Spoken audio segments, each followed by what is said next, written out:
Look at these dinosaurs. Notice anything? They're all eating the same plant, which may help us adapt to climate change. This is a cycad. It's been around for over 300 million years. They've survived extinction events and ice ages. Earth's climate history can be understood by studying polar ice and ocean floor sediment cores, and even where ancient plants like cycads once grew, which makes climate predictions more accurate, helping us prepare for the deadlier storms, rising sea levels, and collapsing ecosystems. Today, many cycads are facing extinction.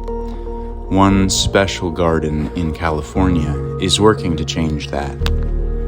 At Lotus Land, rare cycads are carefully collected, cataloged, and hand-pollinated. If you want the chance to walk through the ancient past, you can still reserve a spot in the garden.